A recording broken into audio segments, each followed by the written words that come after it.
Hey everybody, it is a blessing to be back with you again. We're going to be looking in Revelation chapter 8, where we're going to see the final seal broken, and we're going to be introduced to some angels and trumpets and an eagle.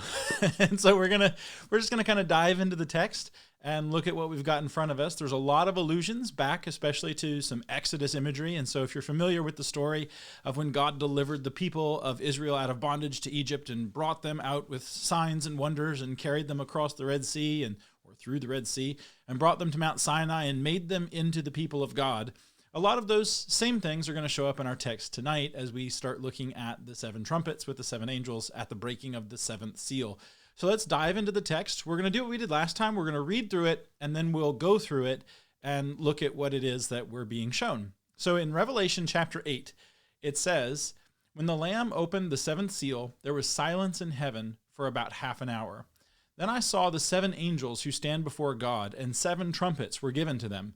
And another angel came and stood at the altar with a golden censer, and he was given much incense to offer with the prayers of all the saints on the golden altar before the throne.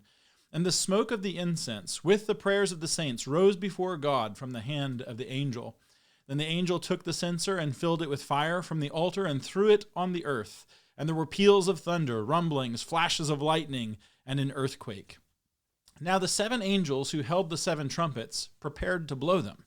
The first angel blew his trumpet, and there followed hail and fire mixed with blood, and these were thrown upon the earth. And a third of the earth was burned up, and a third of the trees were burned up, and all the green grass was burned up. And the second angel blew his trumpet, and something like a great mountain, burning with fire, was thrown into the sea, and a third of the sea became blood. A third of the living creatures in the sea died, and a third of the ships were destroyed. The third angel blew his trumpet, and a great star fell from heaven, blazing like a torch, and it fell on a third of the rivers and on the springs of water. The name of the star is Wormwood, and a third of the waters became wormwood, and many people died because of the water, because it had been made bitter. The fourth angel blew his trumpet, and a third of the sun was struck, and a third of the moon, and a third of the stars, so that a third of their light might be darkened, and a third of the day might be kept from shining, and likewise a third of the night. Then I looked, and I heard an eagle crying with a loud voice as it flew directly overhead, 'Woe, woe, woe to those who dwell on the earth, at the blasts of the other trumpets that the three angels are about to blow.'" And actually what I'm planning on doing is including that eagle of woe with the other trumpets that are going to come. It's kind of a nice introduction into the final three trumpet blasts. And so we're gonna look at him next time. And what we're going to start with this time is the breaking of that seal. And so when we go back to our text, we're actually going to see in verse 1, it says, "When the Lamb opened the seventh seal, there was silence for about half an hour in heaven." So the interlude is broken that we've got in chapter 7, and now the seal is broken, and all of a sudden there's like another pause. There's some silence that happens in heaven. And this is in great contrast to what has been happening. Even though we call it an interlude, there's a lot going on. There's a whole throng of people. They're singing and songs and worship, and people are falling down and praising the Lord. And all of a sudden, upon the breaking of this seventh seal, it's like it all stops. There's just silence. And this picture of silence is one that has kind of mesmerized people for a long time. If you think of everything that was going on, all the creatures, the angels, the saints, the elders, everything that's there, and all of a sudden, just like at the drop of a hat, it just switches to silence. When the sound of that seal breaking is heard, the crumbling of that wax, everybody stops. It's almost like everybody is waiting and watching, looking to see what is going to happen now that the seal has been broken. And so all of the other elements, right, when this seal is broken, at least through chapter 11, everything else is coming out of that. And so when we get to chapter 11 and chapter 12, we'll talk about the break there and what's going on. But from this point forward, the trumpets and everything that's about to come forward is coming out of the breaking of this seventh seal. And so when we get here to the silence, there's a couple interesting things that we could look at. Silence has a variety of meanings and purposes in the Old Testament. One reason why people are silent is when they're waiting for God to do something. They're waiting for God to act. And so if you have your Bible, turn over to Psalm 62. David is going to write in Psalm 62, and he's going to talk about how he waits for the Lord. And so in Psalm 62, it says, "For God alone my soul waits in silence, and from him comes my salvation. He alone is my rock and my salvation, my fortress, and I shall not be greatly shaken." So if we are looking at the people in heaven, the saints who have been redeemed, they begin in their white robes, they are in the presence of the Lord. And now when the Lord breaks this seal, we can't forget that we've had the other saints, when the fifth seal is broken, they cried out from under the altar, "How long, O Lord, until you avenge us?" And so they are crying out for this salvation. And now, upon the breaking of this last seal, perhaps they are waiting in silence. This might be part of the picture. You can see it again in verse 5. David will say the same thing. For God alone, my soul waits in silence. He is the hope of my salvation. David has found himself in a position of difficulty. He's being attacked, and he's being battered by those who tell lies. When you look at what's going on here, his enemies take pleasure in falsehood. They bless with their mouths, but inwardly they're cursing. And it is from these people, these pretenders, these false children of God, that David is waiting for his salvation. They pretend to be something they're not, and so he is waiting. These people who are attacking him and battering him in verse 3, he's waiting for salvation to come from the Lord, and God alone is his strength. And so he has no one else to cry out to, so he waits in silence. Another context, or another reason sometimes why we see silence, is prayer. And so when you look over in Psalm 37, we're going to see some silence in Psalm 37, verse 5 starting. It's going to say, "Commit your way to the Lord and trust in him, and he will act." So kind of the same idea that you saw over just a minute ago from David in Psalm 62. Here we are, just trust God, wait for him. He will bring forth your righteousness as the light and your justice as the noonday. And so these saints crying out from under the altar, "How long, O Lord?" Their answer is, wait, trust in the Lord. Wait, and he will answer. Be still before the Lord and wait patiently for him. Fret not yourself over the one who prospers in his way, over the man who carries out evil devices. Refrain from anger, forsake wrath. Fret not yourself, it only tends to evil. That's really good advice. Don't fret yourself, don't worry about things. It's only going to make you do stuff you shouldn't. The evildoers will be cut off, but those who wait for the Lord shall inherit the land. All these blessings, all these promises that God has for his people, it's for those who wait for the Lord, right? Jesus would talk about those who inherit the land. He's talking about those who get God's blessings. And so that's kind of the idea here. There is this sense in which those who come to the Lord in prayer, faithfully waiting for the Lord to act, will be silent. There's also this sense in which God's actions bring silence. Right? In Habakkuk, there's this interesting picture. In Habakkuk chapter 2 and verse 20, it says, "But the Lord is in his holy temple. Let all the earth keep silent before him." And this kind of mingles a couple of things. We've got prayer. We have crying out to the Lord. Habakkuk actually has cried out to the Lord saying, "Lord, why are you silent?" And then the Lord answers, and it actually stokes silence in all of the creation. And so that's a really neat picture there. But here we kind of have both pictures. There are people who have been crying out from under the altar, "How long, O Lord?" And now the seal is broken, and the response is, "Oh." Now there's silence. The Lord has moved to action. And when the Lord moves to action in Habakkuk, in other places, here in Revelation chapter 8, the response is quiet. The response is silence. In addition to this, right, we have some interesting information that we get from other sources. Pliny the Elder is an ancient Roman historian, and he actually talks about what it was like, or different things that were common during some various times of worship and prayer in Greco-Roman religion. And one of the things that he talks about is the silence that was present and how it was ominous to break it. When people were gathered together in prayer, they did so quietly, and to violate that silence, break that silence, was something that was foreboding. It was ominous. It was going to call doom down on the assembly. And what's interesting is those kinds of traditions have rolled forward to the point where in many places, when we go to pray, I know in our family, when we gather together, when we pray, we're quiet. Well, one of the reasons is because it helps you focus on the prayer, but another reason is just kind of this feeling like what we're doing is sacred, and what we're doing is holy, and it can't be violated by outside noise and disturbance. And so there is silence.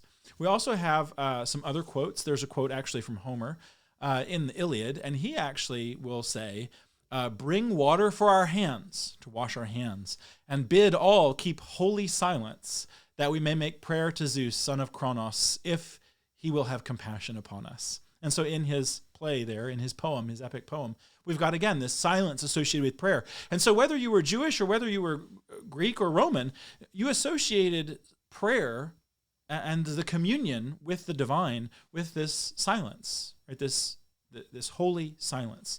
And so that seems maybe, perhaps, what's going on here in Revelation chapter 8. This seal is being broken, and waiting for the Lord's answer to the prayers that have been offered, the people are silent because they know that something is coming. They know that judgment is coming. The saints have been crying out for judgment. The Lord has been promising judgment. We are told that God is going to act upon the voice of his people crying out from under the altar. And here we're going to see that throughout the prophets, God actually associates silence with judgment. We're not going to look at all of the places where we could. We're just going to look at a few because time would fail us if we did that with every single image. Here we are. We're still just in verse 1, and we're already deep into the Old Testament imagery. But you can look in places like Isaiah chapter 47, where you have judgment associated with silence. Sit in silence and go into darkness, O daughter of the Chaldeans, for you shall no more be called the mistress of kingdoms. In other words, you are not the master over the world anymore. I'm taking that away from you. I'm coming against you in judgment. And the reason here is that God was angry with his people, and he used the Chaldeans, the Babylonians, as an agent of judgment, a tool, right? He used them to judge his people. But the destroyer will be destroyed. The one who brings judgment will be judged, and that is a theme that is consistent throughout the Old Testament. What we're going to see when we get into Revelation is that theme carries forward too. The one bringing judgment will be judged. The destroyer is destroyed. And so here that's happening to the Chaldeans, and they're told to sit in silence. And if you've ever worked with children or if you've ever raised children, you have done this. A kid has done something and you've told them to go sit in the corner and be quiet, or go to their room and be quiet and think about what they've done. When people are disobedient in a classroom, one of the things that teachers will do is they will have quiet time. And one of the favorite games of teachers, I think since prehistory, has been the quiet game. Children, don't fall for it. It's a trick. It's a trap, right? So who can be the most quiet, right? And so typically we played the quiet game when I was growing up, when people were not behaving very well. And so I don't know what it is about people, but we always associate silence with judgment. If we're the one bringing the judgment, we want people to be quiet. And often when we find ourselves in trouble, we sit in silence. And so that's what you're seeing here, is this picture of silence being associated with judgment. The same thing will be true in Jeremiah. We can go over to Jeremiah chapter 7 and verse 34. It says, I will silence the cities of Judah and the streets of Jerusalem, the voice of mirth and the voice of gladness, the voice of the bridegroom and of the bride. The land will be laid waste. In other words, all the things that produce noise, the hubbub, the hullabaloo, the joy, the parties, the ruckus, all of that will be taken away and you will be left with nothing. And when you're left with nothing, there is silence. I went outside yesterday, and all the ice and the snow is keeping many people at home. And it was interesting just how quiet it was. And I could hear my footfalls, and I could hear the snow and the ice crunching underfoot. Why? Well, because there was nothing going on that is normally going on. And that's the idea here, is that when God comes to judge these people, his people, Jerusalem here in this passage, when God comes and judges Jerusalem, he is going to take away the mirth and the gladness, the noise, and there will be nothing left but people sitting in silent judgment. And so that's one of the pictures. That's one of the things that we see. So when we get to Revelation, again, we can keep going. There are many examples. There's Lamentations, there's Amos, there's Zephaniah, there's Zechariah chapter 2. Zephaniah chapter 1 kind of is a blending of worship and judgment. That's a really neat one if you want to go look that up later. Zephaniah chapter 1 and verse 7. When we get to Revelation chapter 8, I think we're seeing all of that blended together. John is drawing from the depth, from the well of the prophets and the law and everything that is written before. And even from some non-biblical literature, he's drawing from that too. And so here is all of this silence. Judgment is coming. The prayers of the people have been made. They're waiting for an answer. They're trusting in the Lord to deliver them. All of these things are true. And we see all of that wrapped up into this half hour of silence in the heavens. And so there's this blending of different images that's taking place. And as we see this, as we see this blending of images that's taking place, it happens when that seal is broken, when everything is revealed. And we've got this document, this scroll that I think is linked back to Daniel's vision, where he's told to seal up the vision and it will be revealed in the latter days or in the last days. And now the seals have been broken and it's revealed. We kind of have this image of everything that has been talked about in the prophets, and the law and the prophets has now been revealed. Ultimately, that is the death, the resurrection of Jesus. Right, that is the moment that everything was moving towards. All the prophets all bear witness, bear testimony to the Messiah. Jesus saying to the people, the religious leaders of his day, you search the scriptures because in them you think that you have life, but it is they that testify about me. And so that's what we are seeing. Ultimately, in chapters 4 and 5, where John is looking for the one to open the scroll in the hand of him who sits on the throne, it is the Lamb who is slain yet lives, who comes and is worthy to take the scroll and begin breaking the seals. Right? Jesus is the revelation of God's will. He is the one in whom we see all things. But now that Christ has come, that he has been crucified, that he has been raised, that he has ascended to the right hand of the Father, now in him we can see everything else expanding. We can see everything else making sense. And so that it is only in Christ that we finally can begin to make sense of everything that has been written beforehand. Right? If somebody had just plopped the Old Testament down in my lap and said, tell me what will happen in the latter days. Tell me of Messiah. I mean, I could probably figure out that there was a Messiah. I mean, there are some places that are pretty explicit. But if you wanted me to tell you like what he would be like, I would have gotten it wrong. I would have thought he was going to come as a conquering king, thundering with horses and a mighty army, crushing his enemies under his feet. I would have thought that he is going to establish a kingdom on earth that is going to last forever. I mean, a lot of the mistakes that the Israelites make in their anticipation of Messiah, those are the same mistakes that I would have made because they had the same information to work from. But when Messiah comes, when Jesus comes, now we can see, oh, this is what that meant.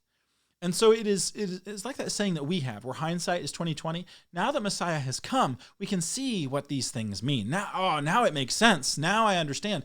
Now there are things that I didn't know what they meant before, but I can see, this is referring to Messiah when he comes, what he will do, what he will be like.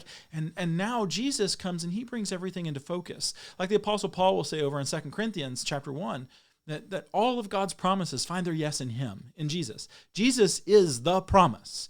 Jesus is the one who brings everything into focus. And now that we have him, now that he has come, we can begin to make sense of all these things. And so we're seeing a blending of these different images. We're seeing the fullness of the prophets now revealed in Jesus. And when we talk about the fulfillment or the fullness of the prophets, there is a sense in which we still have yet to see the ultimate fulfillment. We've talked a couple times, and it's really important that we understand this in apocalyptic literature, that there is often an immediate fulfillment. Right? There's something happening right now. When you read Revelation, these are things that must quickly come to pass, right? These things are going to happen soon. There is an immediate fulfillment for the people who are receiving this letter. The people in the first century who got this letter, there was something that was going to happen during their lifetime.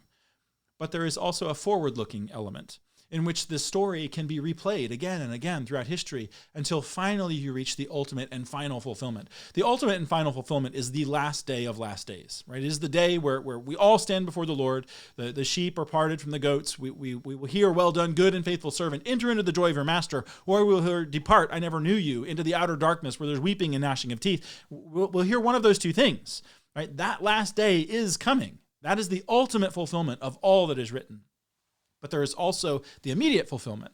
And while most people would agree on the ultimate fulfillment, it is the immediate fulfillment of the people who are receiving this letter that there is some wiggle room with. And when it comes to deciding or trying to figure out, not deciding, but trying to figure out, to decipher what all these things mean, grace and mercy toward one another are the theme of the day. This is the most difficult book to understand in the Bible. Well, that's debatable. It's one of the most difficult books to understand in the Bible. And it has chapters in it that I would argue are the most difficult chapters to understand in the Bible. And so when it comes to interpreting the immediate events, we need to be gracious and merciful and humble with and before one another. And so as we continue going through this, we're not going to try and focus in particular on many of the specifics, whether we think this is about the destruction of Jerusalem or some event later with Rome, but we are going to focus on the things that we can see and that we can have general agreement with and work forward from there, what we can get from the letter, because whatever the immediate fulfillment was, those things have passed. And so then there's this interesting half hour. So we go back to our text, and we've got a half hour. Avoid the temptation to think 30 minutes. The text doesn't say 30 minutes. It says half an hour. But if you're like me, you immediately translate, oh, half an hour, that's 30 minutes. Don't do that. It says half an hour for a reason. It doesn't say 30 minutes for a reason. And so half an hour, why half an hour? Well, minutes don't mean anything in the Bible. Have you ever noticed that? There's not really a passage where it says, oh, hey, minutes mean this prophetically. It's not there. But hours do mean something. And so when the text says half an hour, it's not the full hour. Right? Don't worry about 30. Don't try to figure out what the half is. It's just not an hour. In other words, the time has not yet come. So Jesus will, in the New Testament, you will see multiple times Jesus talk about it is not yet his hour. In John chapter 2, Mary comes and says, hey, fix the wine thing. And Jesus' response is, my hour has not yet come. Right? That's what we're looking at. The time has not yet come. There are things that need to happen still. And so this silence is waiting for the time to come. This half-hour period of waiting. We're waiting for the time, likely for the time to blow these trumpets, when the time is appropriate for the judgments of God to come. How long is that waiting? Nobody knows. We just have to be patient when we're waiting. That would be the lesson for the saints in the first century. Be patient, God will act. You see the same thing in 2 Peter 3. The same thing is true for us today. When we're waiting for God to do something, the difficult part is not trusting that God is going to do something. The difficult part is waiting. I want it now. It's the same thing with like birthdays when you're a kid and you just want your birthday to be here now. You trust that your birthday will be great, but you want your birthday here now, not 3 weeks from now. And that's kind of the sense with this waiting. And so as we're waiting, we can see in places like Matthew chapter 24, let's just look there, where we can see this idea of the hour not yet coming. Jesus is talking about no one knows that day or hour, not even the angels of heaven. Jesus over in John chapter 12 is going to say that his hour has not yet come. Now my soul is troubled. What shall I say? Father, save me from this hour. Right? His judgment is nearly at hand. In John chapter 2, the wedding feast at Cana is where Jesus says, my hour has not yet come. And so this idea of an hour is a foreboding moment. It is a moment of pain, suffering, judgment for some. The cross is not only a sacrifice for Jesus, it is judgment on sin. And so there is this moment of judgment that is approaching. We're getting there. So then we get to our 7 angels and our 7 trumpets. Our 7 angels and our 7 trumpets. There's some interesting things here, and we have in our angels, when we go back to our text over in Revelation chapter 8. One of the things that it says is, I saw the 7 angels who stand before God, and 7 trumpets were given to them. What this has done is it has caused people throughout time to try and figure out who the 7 angels were. Or they have scoured the biblical text, they have scoured extra biblical literature, looking for the names of the angels who stand before the Lord. And I think we missed the point. Right? What we're seeing is we're taking this vision and we're trying to turn it into something actual. All the other things that we see, I think those 7 churches in Revelation chapter 2 and 3, they are actual churches. Was this letter actually sent there? Yes, I think they were. But why 7 churches and not 13? Right? Why not write to the other churches in the region that were there? Why not write to other regions that are close by? Why not write to the 23 churches? Well, because 7 is an important number. That's why it's selected. Why in the places where we see God's blessings given, why are there only 7? Why not 55? Why not 1,000? Why not all the blessings? Well, because that's what 7 is. The fullness of blessing is God's. And here are these angels that stand before the Lord. I don't think it is 7 in particular angels, although in this vision, that's what we see. It is all the angels, right? Here is, if the breaking of that seal, the breaking of that 7th seal is the opening of the fullness of the prophets. Everything that has been written now is open and revealed. Then that's what all the messengers of God have been bringing. Right? Stephen would talk about you who received the laws delivered by angels. Right? That's what they did. Here, the messengers of the Lord bring the message to the prophets. They bring these things. And so here, now we have all the Lord's messengers with the fullness of his message, with all of these trumpets, with everything that God is going to do. And so I think really that's more our image. That's more the picture that we're getting, instead of trying to figure out, all right, now, who are the 7 angels that are named in the biblical text? There's really only 2. And so when we start going through here and we try and figure this stuff out, we have to remember we're being shown signs and symbols and visions, not actual things necessarily. So then these 7 trumpets. right? Trumpets are used for a variety of things. Trumpets are used. One of the coolest associations is let's go look at it, because this is one of those things that you kind of pass over until you get to something like Revelation. So in Exodus chapter 19, look in Exodus chapter 19 and verse 16. So on the morning of the third day, there were thunderings and lightnings and a thick cloud on the mountain and a very loud trumpet blast, so that all the people in the camp trembled. And then look at verse 19. I forgot to turn the Bible on. Then look at verse 19. So here we've got this trumpet blast, a very loud trumpet blast. That is when God descends upon Mount Sinai. And then look at verse 19. And the sound of the trumpet grew louder and louder. Wow. Well, now you get to Revelation, and here we are in the heavenly realms with these angels. You know, we're about to see rumblings and thunderings. We're about to see a lot of imagery that comes from the Exodus story. And here we are with these trumpets. And it's almost like these trumpet blasts. One is being added to the other. The trumpet is blasting, and now it's getting louder and louder and louder and just multiplying, so that we have the fullness of the trumpet blast, everything that God is doing. It's just a really neat picture. And it comes, again, from what has already been revealed in the law and the prophets. Now, in addition to this, we have other places, like in Joel chapter 2, where the trumpets are associated with the day of the Lord. So let's look over in Joel chapter 2. And here we have the day of the Lord. Blow a trumpet in Zion. Sound an alarm on my holy mountain. Let all the inhabitants of the land tremble, for the day of the Lord, it is coming. It is near, a day of darkness and gloom, of thick clouds and thick darkness. Blackness spread upon the mountains, a great and powerful people like there has never been before, nor will there ever be again through all the years of generations, right? The Babylonians are coming. Y'all are in trouble. And so the trumpet blasts here when the day of the Lord, judgment is coming. And so when we get to Revelation and we see all of God's messengers bringing all of these trumpets, we're supposed to see, okay, here we are in the presence of the glorious one, the Holy One. The trumpets will call people to Mount Zion to worship. Here in the presence of the Lord, the fullness of his judgments, the fullness of his wrath is about to be poured out upon the earth. God's judgments are coming. You can see the same thing in Zephaniah. Zephaniah chapter 1 and verse 16. Right, a day of trumpet blasts, a battle cry against the fortified cities, against the lofty embattlements. I will bring distress on mankind, so that they walk like the blind, because they have sinned against the Lord. Right, this great judgment coming. You can see the same thing in other places. Zechariah chapter 9 and verse 14. The day of the Lord, these trumpets that sound on the day of the Lord, they not only summon God's people to him, but they pronounce judgment that is coming.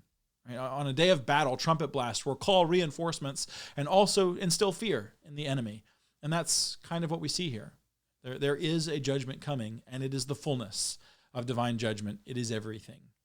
The next thing that we see in our text, when we go back to Revelation chapter 8, is now, not Revelation chapter 80, Revelation chapter 8, we get back and we're going to see another angel come, in addition to those 7 with the trumpets, and he is going to bring some incense for us. And so you got this angel who appears, and he is going to bring incense and the prayers of the saints. And so it seems like for just a moment that our metaphor from chapter 6 gets interrupted. Right? And in Revelation chapter 5 and verse 8, we're told that we have the prayers of the saints, which is incense rising up before the Lord. But here we have the prayers of the saints being offered with the incense. When you look at our text here, another angel came in verse 3, and he stood at the altar with a golden censer, and he was given much incense to offer with the prayers of the saints on the golden altar. And so instead of saying, well, our metaphor got broken, it must not mean that, what we have to do is stop and pause and say, well, maybe there's something else that's going on that John is doing. There is a writer, and he described what would happen at the temple. And I wanted to read his description to you, and keep this in mind, and listen to what it is that he describes. Slowly, the incensing priest, the one offering the incensing priest and his assistants ascended the steps to the holy place, preceded by the 2 priests who had formerly dressed the altar and the candlesticks, and who now removed the vessels that had been left behind, and they, worshiping the Lord, would withdraw.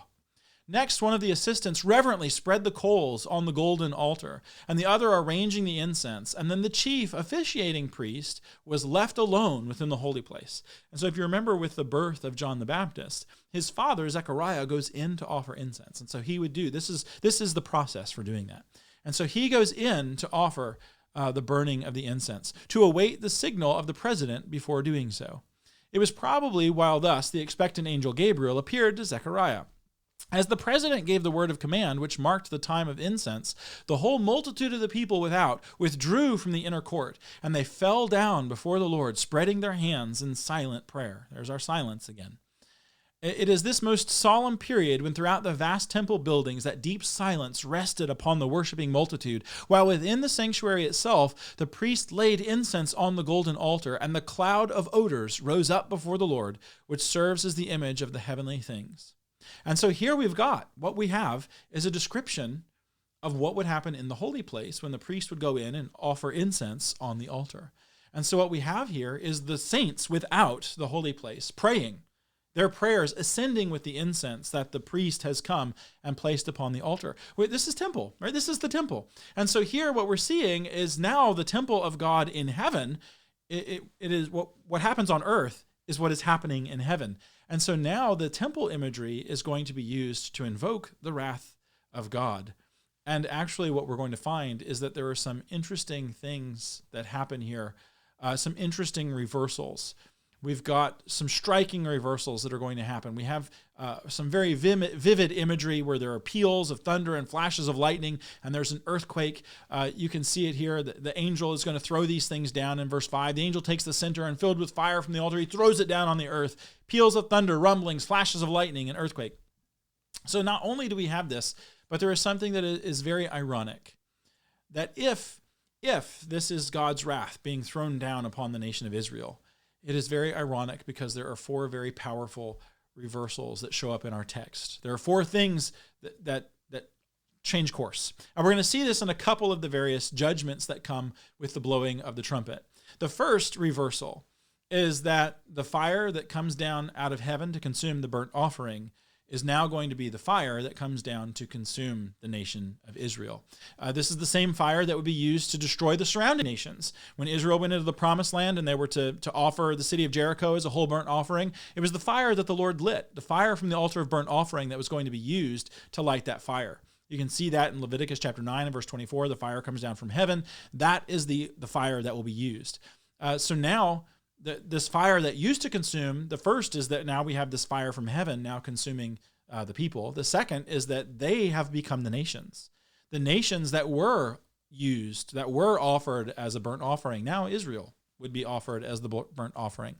The third thing is that there is judgment coming against Jerusalem and the nation of Israel, and it is the fire from before the Lord that comes out to consume them. So what we've got is a reversal of fortunes. The people of God have become the enemies of God, and those who were worshiping are now being consumed. And the fourth thing that we see is that this would serve as a type, right? A type of what is happening. And so there's a lot of irony that's going on here. The mercy seat, the throne of God becomes the origin of wrath. So instead of Israel being able to go to the mercy seat to receive mercy, wrath comes from the mercy seat. The incense, the soothing aroma of the Lord in Leviticus chapter 1 and verse 13, that becomes what destroys and unsettles. The trumpets, which call Israel to worship, are now heralding destruction and judgment. And the heavenly worship, which Israel used to join in, has now becomes a means of breaking fellowship with that nation. So there's your 4 reversals. The mercy seat becomes a place of wrath.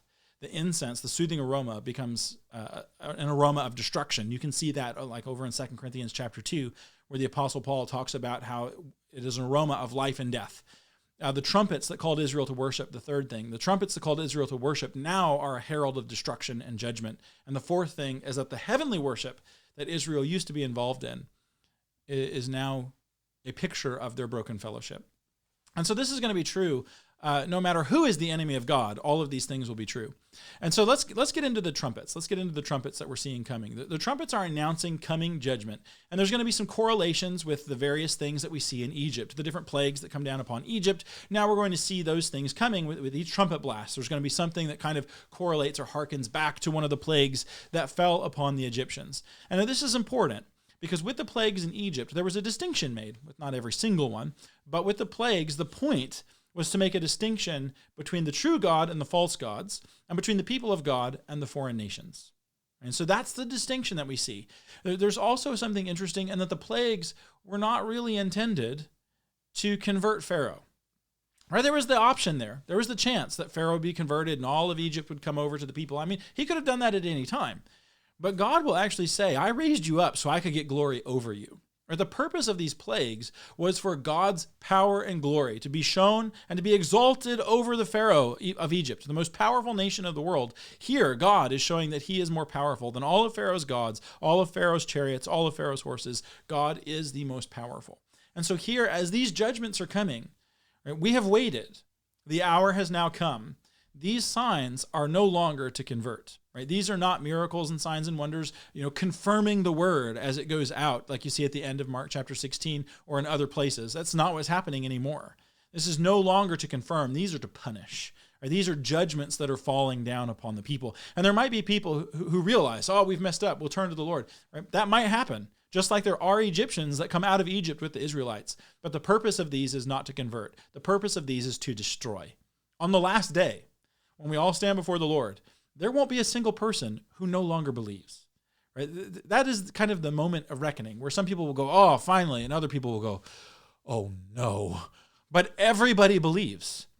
And so that's kind of what is happening here. This is that moment where we're not seeking to convert anymore. Now the wrath of God is being poured out. And so that's important. If we're not with God, then we're against him. And these judgments are going to be poured out on us. That is one of the messages that we need to take with us, is that no matter what we think about who these judgments are being poured out on, no matter who we think the trumpet blasts are directed at, we have to take away the lesson that if we are not faithful to the Lord, then they're for us. Right? These judgments will come upon us. Now, John is overly concerned throughout all of his writings in the Gospel of John, 1st, 2nd, 3rd John, and I think even Revelation. John has what we might call a shepherd's heart. He is so desperately interested in the lives of his people and in their faith. He wants them to remain faithful. In John chapter 20, verse 30 and 31, the reason why he wrote his gospel is so that people might believe. He reminds them over in 1 John chapter 5 and verse 4 that it is their faith that overcomes the world. It is their victory. And in 1 John chapter 5 and verse 13, I write these things to you who believe in the name of the Son of God, that you may know that you have eternal life. Right? That is what John is gunning for. He wants people to know Christ, to believe, and to be obedient to Jesus in everything. And so here in these images, right, that is what is being driven home.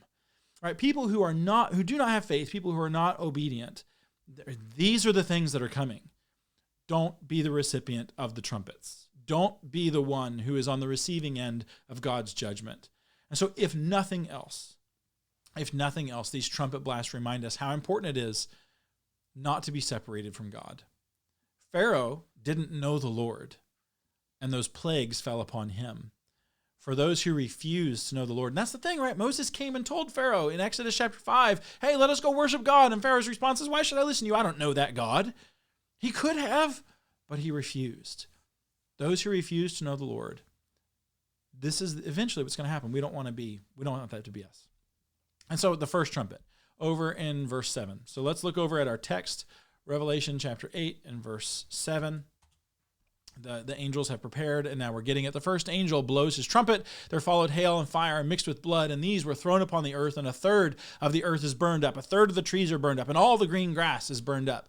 All right, so when we start looking at this correlates to Exodus chapter 9, verses 22 through 25. So let's look over there. Exodus 9:22. Stretch out your hand toward heaven, so that there may be hail in all the land of Egypt, on man and beast and every plant and field in the land of Egypt. And now when we kind of recite these, if you're like me, you just say the plague of hail. But look at what the text says.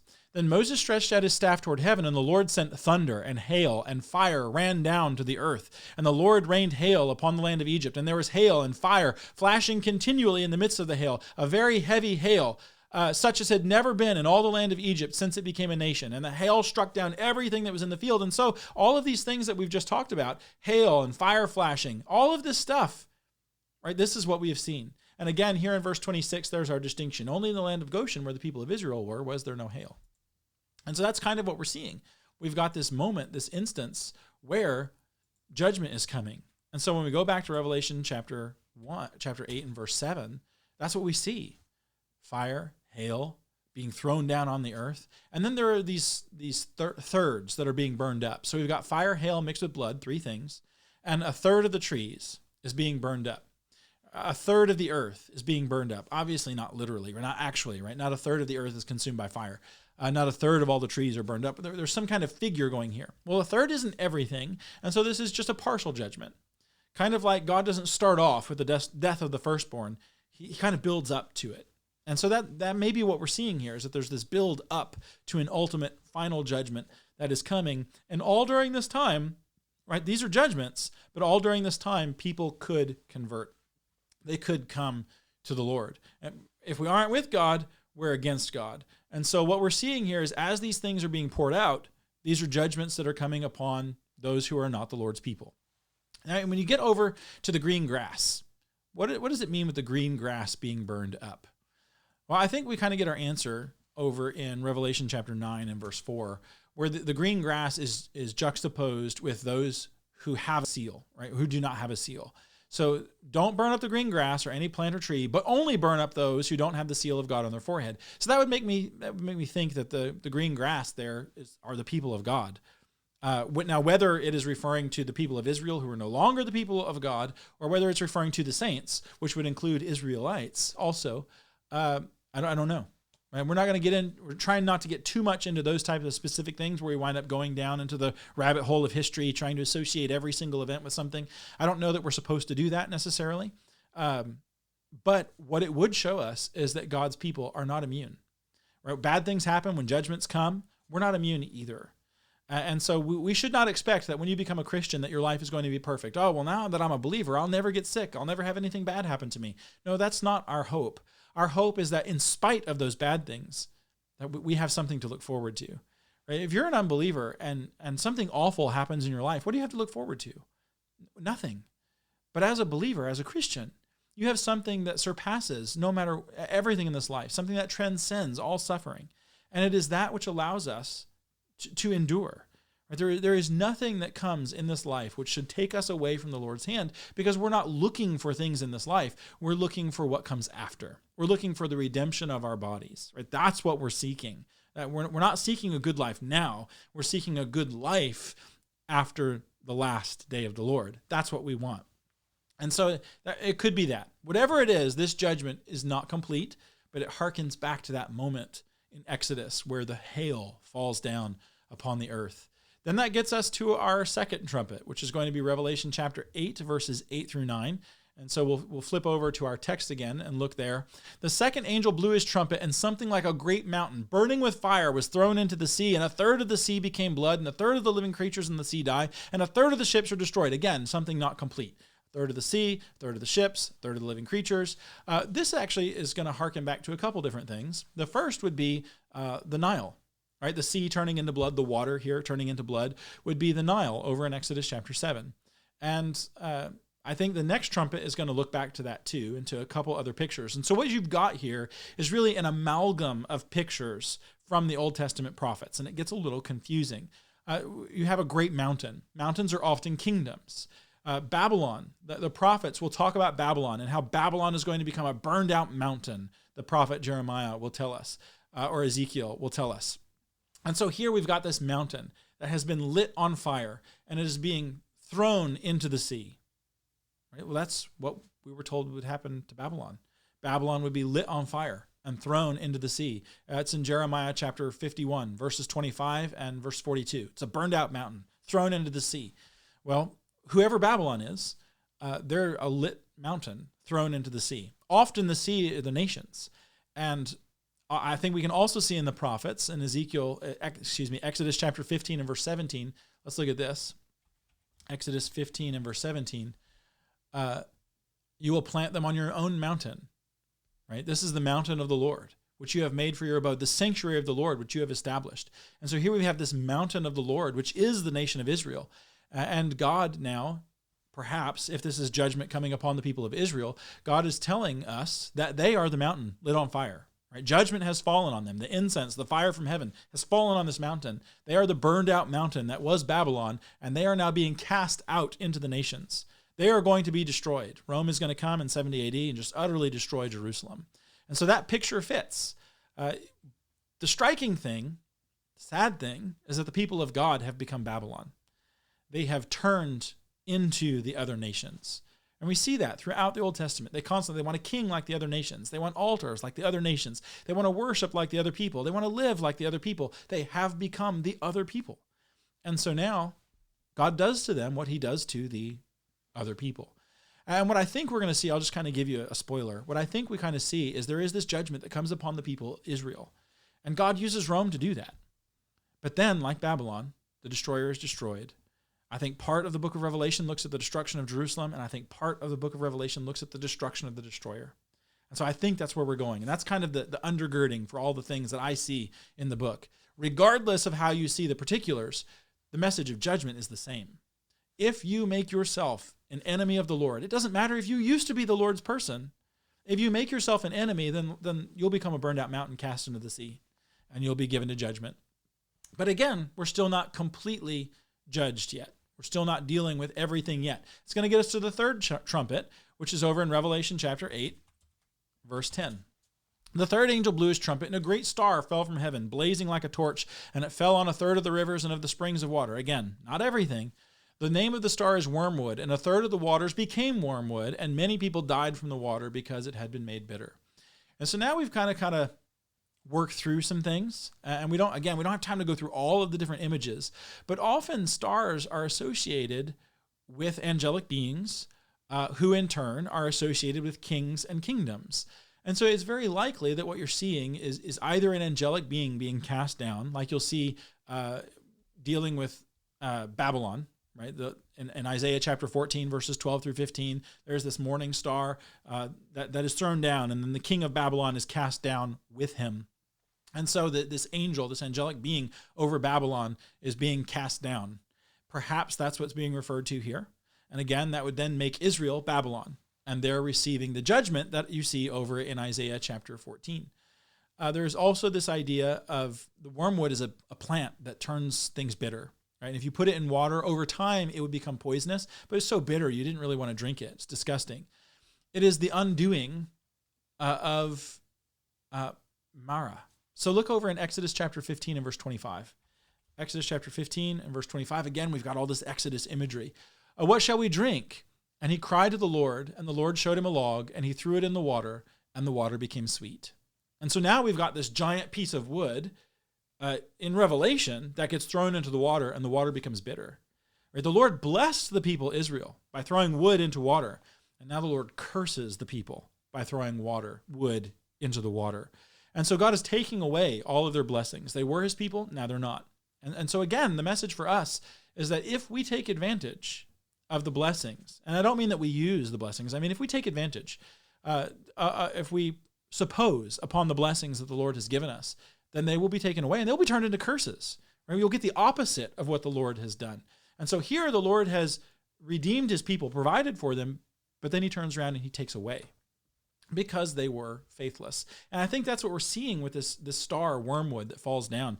It could be some kind of a leader, it could be some kind of a figure, it could be an angelic being, but the image is that Israel, again, has turned into Babylon, and God is taking away their blessings. He is doing what he has promised in the prophets. He's bringing judgment upon a faithless people.